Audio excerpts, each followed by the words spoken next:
ഇന്ന് യാത്ര ചെയ്യാൻ പോണത് വാരണാസിയിൽ നിന്ന് നമ്മൾ തിരിച്ചിട്ട് പോവുകയാണ് ഗോരഖ്പൂർ എന്ന സ്ഥലത്തേക്കാട്ടോ. നേപ്പാളിലേക്കാണ് നമ്മൾ യാത്ര ചെയ്ത് കടക്കാൻ പോണത്. നേപ്പാൾക്ക് പോണ മുന്നേ അതിന് മുന്നുള്ള റെയിൽവേ സ്റ്റേഷൻ ഗോരഖ്പൂർ എന്ന് പറഞ്ഞിട്ടുള്ളത്. അവിടെ എത്തിയിട്ട് അവിടുന്ന് ബസ് മാർഗം അല്ലെങ്കിൽ ടാക്സി അങ്ങനെ കുറേ ഓപ്ഷൻസ് ഉണ്ട്. പ്രൈവറ്റ് ടാക്സി ഉണ്ട്, ഷെയർ ടാക്സി ഉണ്ട്, പിന്നെ ബസ്സും അവൈലബിൾ ആണ്. ഇതിൽ ഏതെങ്കിലും മാർഗം നമുക്ക് അങ്ങോട്ട് പോകാൻ പറ്റും. അപ്പോൾ അതിനുള്ള യാത്രയിലാട്ടോ. രാവിലെ ഞാൻ റിസർവേഷൻ ചെയ്തത് സ്ലീപ്പർ ആയിരുന്നു, പക്ഷേ എനിക്ക് കിട്ടിയത് ചെയർ കയർ ആയിരുന്നു. എന്തായാലും കുഴപ്പമുണ്ടായിരുന്നില്ല. 5 മണിക്കൂറോളം നീണ്ടു നിൽക്കുന്ന യാത്രയായിരുന്നു. അതിൽ ഏകദേശം 1 മണിക്കൂർ ലാഗും അങ്ങനെ കുറേ ടൈം പോയി. ഏകദേശം 5.5-6 മണിക്കൂറിനോട് അടുപ്പിച്ചിട്ടാണ് നമ്മൾ ഗോരഖ്പൂർ എത്തിച്ചേരുന്നത് കേട്ടോ. ഇതിൻ്റെ ഇടയിൽ എന്ന് പറഞ്ഞാൽ ഇവരെ ഈ പാൻ മസാലയുടെ സ്മെല്ലൊക്കെ ട്രെയിനിൽ നല്ല ഉണ്ടായിരുന്നു. ഞാൻ റിസർവേഷൻ എടുത്തത് തന്നെ അതൊന്നും ഇല്ലാതിരിക്കാനായിരുന്നു. ലോക്കലിലാണെന്നുണ്ടെങ്കിൽ വൻ ദുരന്തം. ഇതിന് മുന്നത്തെ വീഡിയോ കണ്ട ആൾക്കാർക്കൊക്കെ അറിയാം. ഇവിടെ ആർമി ട്രെയിനിങ് സെൻ്റർ ആട്ടോ മുന്നിൽ കാണുന്നത്. എൻ്റെ കൂടെയുള്ള ഒരാൾ പറഞ്ഞത് കറക്റ്റ് എനിക്കറിയില്ല. അതുപോലെ ഇവിടെ കുറേ വിശിഷ്ടപ്പെട്ട സ്ഥലങ്ങളും കാണാനൊക്കെ ഉണ്ട്. എന്തായാലും നമുക്ക് ടൈമില്ല. നമുക്ക് നേരെ ആദ്യം തന്നെ പോണത് റെയിൽവേ സ്റ്റേഷനിൽ നിന്ന് പുറത്തിറങ്ങിയിട്ടുള്ള കാഴ്ചകൾ കാണിച്ചു തരാം. എന്തായാലും ഇന്ന് നമുക്ക് നേപ്പാൾ ബോർഡർ കടക്കണം. കാരണം രാത്രി നമ്മൾ ഏകദേശം അവിടെ എത്തുമ്പോൾ അപ്പോൾ സ്റ്റേ ചെയ്യണം എന്നൊക്കെ വിചാരിക്കുന്നുണ്ട് നേപ്പാളിൽ. എന്തായാലും അതിൻ്റെ വഴി പോലെ നമുക്ക് കാണാം ബാക്കിയുള്ള കാര്യങ്ങളൊക്കെ. ഡബിൾ ടക്കർ ട്രെയിൻ ഇതാവും. ഡബിൾ ടക്കർ ഞാൻ നാട്ടിലൊക്കെ ഉണ്ട് കേട്ടോ, ബാംഗ്ലൂരൊക്കെ ഉണ്ട്. ഞാൻ ഇവിടുത്തെ ആദ്യമായിട്ട് കാണും, നേരിട്ട് ആദ്യമായിട്ട് കാണുന്നുണ്ട് സാധനം ഇതാവുന്നത്. ഇനി പുറത്തിറങ്ങിയിട്ട് ഒരു 10 മിനിറ്റ് നടന്നാൽ മതി. ബാക്കി ഞാൻ അവിടുന്ന് കാര്യങ്ങളൊക്കെ കാണിച്ചു തരാം, എങ്ങനെ കയറണം എന്നുള്ളതൊക്കെ കേട്ടോ. ലിഫ്റ്റിക്ക് പോകാൻ നിൽക്കണമല്ലോ അവിടെ ആ ക്യൂ.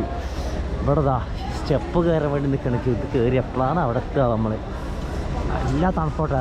സമയം 12 മണിയായി. കോടയിൽ പൊതിഞ്ഞിട്ട് ഇവിടെ റെയിൽവേ സ്റ്റേഷനിൽ നിൽക്കുന്നത്. അപ്പോൾ രാവിലെ ഒരു 6 മണിക്ക് ഇവിടുത്തെ അവസ്ഥ എന്താവും കണ്ടറിയണം. ഈ സ്ഥലം എന്ന് പറഞ്ഞാൽ ഒരു വൃത്തിയില്ലാത്തൊരു ഏരിയ കേട്ടാ. ഇതൊക്കെ ഇവിടെ ആൾക്കാർ മൂത്രയ്ക്കുന്നത് കണ്ട. അവരവിടെ നിന്ന് മൂത്രയ്ക്കണതാ. ഒരു ടൗണാണ് ഇത്. നേരെ ബാക്കിൽ ഫ്രണ്ടിൽ ബസ് സ്റ്റേഷനും ഈ സൈഡിൽ നേരെ റെയിൽവേ സ്റ്റേഷൻ. അതിൻ്റെ മുന്നത്തെ ഒരു അവസ്ഥ റോഡ് സൈഡിൻ്റെ. അവർ 1.5 മണിക്കൂർ എത്തിക്കാന്ന് ഇറങ്ങണേ. ബസ്സാകുമ്പോൾ 4 മണിക്കൂറാവുന്ന ഇറങ്ങി ചായ പിയേക്ക അഭിയാക അങ്ങനെ നെയ്സിലവിടെ വെച്ചിരിക്കണം. ഇനി ആദ്യം ചായ കുടിക്കണം. ചായ കുടിച്ചിട്ടില്ല, നേരം വെളുത്തിട്ട് ഒന്നും കഴിച്ചിട്ടില്ല. ഫുഡ് അടിച്ചിട്ട് പോകണം. ബാക്കി ഇവിടുത്തെ സ്ട്രീറ്റ് ഫുഡുകളൊക്കെ കുറേ വെറൈറ്റി സാധനങ്ങളൊക്കെ കണ്ടിട്ടാ. എന്താ ഇത് ഉരുളങ്കിഴങ്ങല്ലേ? മാവ്, മൈദ, കടല. ചായ കിട്ടണ ചായ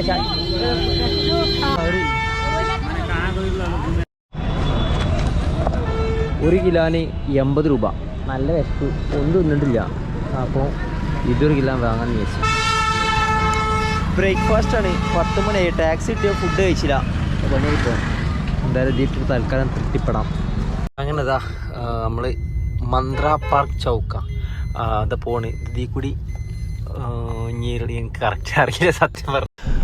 ഏകദേശം 1.5 മണിക്കൂറായിട്ട് നമ്മൾ യാത്ര തുടങ്ങിയിട്ട് കണ്ണ് തുറന്നപ്പോൾ കണ്ട കാഴ്ചയാണിത്. ഒരു ഗ്രാമപ്രദേശത്തിനുള്ളിൽ കൂടി. ഇവിടെയൊക്കെ ഫുള്ള് മഞ്ഞാണ് തോന്നുന്നു. കോട ഇറങ്ങിയിട്ടുണ്ടോ. സമയം ഇപ്പോൾ ഏകദേശം 4:30 കഴിഞ്ഞിട്ടുണ്ട്. 5 മണി ആവാനായിക്കണ്. എന്നിട്ടും ഇവിടെ കോടമഞ്ഞ് രാത്രി വന്നത് പോകാത്തതാണോ ഇനി പുതിയത് വന്നതാണോ എന്നൊരു ഐഡിയ ഒന്നുമില്ല. എന്തായാലും ഫുള്ള് കോടയിൽ മുങ്ങിക്കിടക്കുന്ന ഒരു സ്ഥലം. നല്ല തണുപ്പാണ് പുറത്ത്. എ സി ഒന്നും ഇട്ടിട്ടില്ല. വണ്ടി ഓൾറെഡി തണുപ്പാണ്. പിന്നെ എ സി ഇടേണ്ട കാര്യമൊന്നും ഇല്ലല്ലോ. ഇവിടെ ടോളുണ്ട്. ടാക്സിക്ക് ടോൾ കൊടുത്തിട്ട് പോകണം. നമ്മൾ അറിയേണ്ട കാര്യമില്ല, നേരെ പോകും. പിന്നെ കുറച്ചുകൂടി ചെന്നാൽ മതി നമ്മൾ ചെക്ക് പോസ്റ്റ് ഉള്ള വഴി. ഇതിവിടെ ദാബ പോലത്തെ ഒരു സ്ഥലമാണ്. ഇവർ ആൾട്ടടിക്കുന്നതും ഫുഡ് കഴിക്കാനൊക്കെ ലോറിക്കാർക്കായിട്ടുള്ള ഒരു സ്ഥലമാട്ടത്. ഇവിടെ നമ്മൾ നിർത്തിയിട്ടില്ല, നേരെ വിട്ടുപോയി. കാഴ്ചകളൊന്നും കാണാൻ നിർത്തുക. കാരണം ഇത് ടാക്സി അല്ല, ഷെയർ ടാക്സി ആയതുകൊണ്ട് അവരെ എത്രയും പെട്ടെന്ന് നമ്മളവിടെ എത്തിക്കുക, തിരിച്ചടുത്ത ട്രിപ്പ് എടുക്കുക എന്നുള്ള ആ ഒരു കൺസെപ്റ്റിലാണ് മൂപ്പര് ഓടുന്നത്. എല്ലാ ടാക്സിക്കാരും അങ്ങനെ തന്നെയാണല്ലോ. അപ്പോൾ ആ ഒരു കാഴ്ചകൾ നമ്മൾ കാണുള്ളൂ. ആ സൈഡ് കാണുന്നതാണ് നമ്മളെ അതൊരു ഗുരുദ്വാര കേട്ടോ. അവിടെ ഫ്രീ ഫുഡും ഫ്രീ സ്റ്റേ ഒക്കെ ഉണ്ടാവും. മണാലിയൊക്കെ പോയവർക്ക് ഒരുപാട് ആൾക്കാർക്ക് അറിയുണ്ടാവും ഈ സ്ഥലമൊക്കെ. നമ്മൾ ഏകദേശം നമ്മുടെ ഡെസ്റ്റിനേഷനൊക്കെ എത്താനായി. ഇനി ഇവിടുന്ന് പുറത്തിറങ്ങിയിട്ടുള്ള കാര്യങ്ങളും ഒരു ഫാമിലിനെ കൂടെ കിട്ടിയിട്ടുണ്ട്. അവരെ കൂടെയുള്ള കാഴ്ച കാണിച്ചിട്ടുണ്ട്. ടൈം നല്ല ലേറ്റ് ആയിരിക്കുന്നു. ഹായ് ഫ്രം നമ്മളെ കൂടെ വണ്ടിയിലായിരുന്നിരുന്ന് ഒരു ഫാമിലി ഒക്കെ ഉണ്ട്. ഇവർ അങ്ങോട്ടാണ് കേട്ടോ. അപ്പോൾ അവരിപ്പോൾ കൂട്ടിയതാണ്.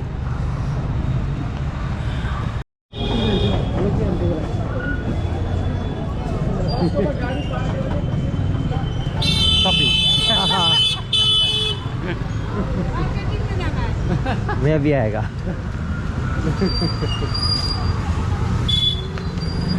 ये लोकल मार्केट है. मार्केट 10 मिनट मुश्किल नहीं है.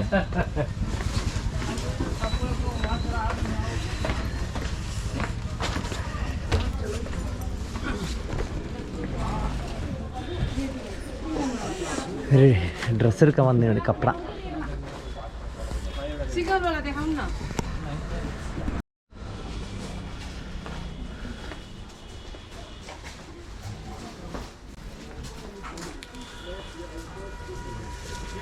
വളകൾ മാത്രം ഐറ്റംസ് വളകളാണല്ലോ, ഫാൻസിയാണ് ഇവിടുത്തെ.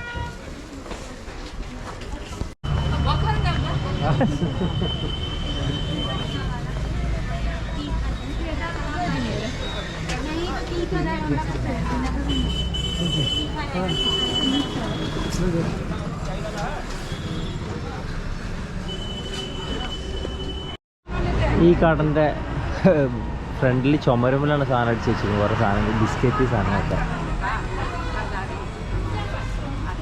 ലോക്കൽ മാർക്കറ്റ് ചേട്ടാ, ഇവരെന്തൊക്കെയോ സാധനം വാങ്ങുന്നുണ്ട്, ബേക്കറി ഐറ്റംസ് ഒക്കെ വാങ്ങിക്കുന്നു ഇവിടുന്ന്.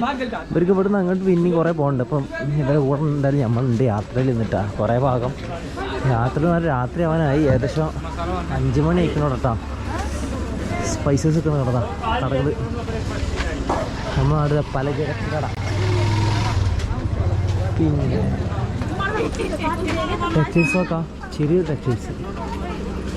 എത്തിയോ അതേപോലെതാ.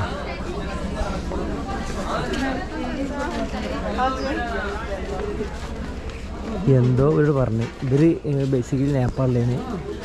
എനിക്ക് ഹിന്ദി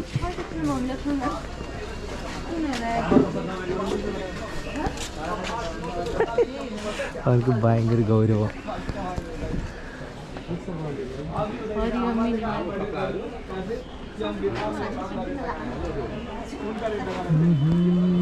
സ്റ്റീൽ പാത്രങ്ങൾ കേട്ടോ, മിക്സി. നമ്മളടുത്ത ബ്രാൻഡൊന്നും ഇല്ലല്ലോ, എനിക്കറിയില്ല ഏതൊക്കെയുണ്ട് ബ്രാൻഡ്സ്. പിന്നെ ഇപ്പോൾ ഇതാ ടോയ്സ്, ഇതാ ടോയ്സാണ് ഇതാ. ഇതൊക്കെ മെയ്ഡ് ഇൻ ഇന്ത്യൻ, നമ്മളെ നാട്ടിൽ നിന്ന് തന്നെ വരുന്നത് മെയിനായിട്ട്.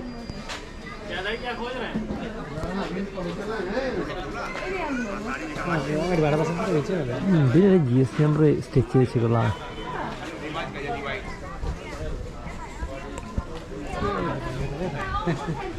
അപ്പോൾ അമ്മ ആദ്യം പോകുന്നത്, അമ്മ തപ്പി വന്നതിന് വഴി മാറി, അമ്മ വേറെ സ്ഥലത്താണ്. അപ്പം ഞങ്ങൾക്ക് തിരിച്ചു പോകണേ. 350 റുപ്യ ചെരുപ്പിന്, അവാഴ ചെരുപ്പിന്. റബ്ബേ, 150 റുപ്യ. സംഗതി റേറ്റ് കൂടും, കാരണം ലോങ്ങിലുള്ളതുകൊണ്ട് ട്രാൻസ്പോർട്ടേഷനൊക്കെ വരുന്നത് തരണല്ലേ. 150 റുപ്യ കൂടുതലൊന്നും പറയാൻ പറ്റില്ല. ആശമുണ്ട് പറഞ്ഞാൽ നമ്മളെ നാട്ടിലത്തെ മാർക്കറ്റ് തന്നെ, ടൗണിലൊരു മാർക്കറ്റ് പറഞ്ഞാൽ 2 സൈഡിലെല്ലാവരും കച്ചവടത്തിലാണ് എല്ലാവരും.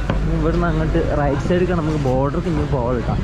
റിസോർട്ടൊക്കെ ഉണ്ട്, നമ്മൾ വേണോ വെച്ച് വേണ്ടെന്ന് പറഞ്ഞതിന് നടക്കാനുള്ളത് പറഞ്ഞു നമ്മൾ ആദ്യം.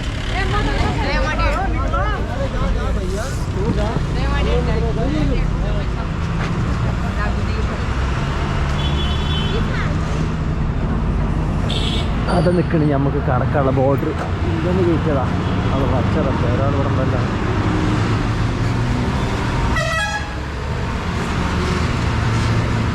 അത് ഈ ബോർഡർ ക്യാമറ ചിലപ്പോൾ അലോഡ് ആവില്ല. ഏതായാലും ഞാനൊരു സിം എടുത്തിട്ടുണ്ട്, പിന്നെ മൊബൈൽ ചാർജ് ഇല്ല. ഞാൻ കൂടുതൽ ദൂരം റെക്കോർഡ് ചെയ്യാൻ പറ്റില്ല. ഇനി എന്തായാലും ഇന്ന് നേപ്പാൾ പോക്ക് നടക്കില്ല, ഞാൻ പോകാൻ വിചാരിച്ചില്ല. ഇവിടെ സ്റ്റേ ചെയ്യണം.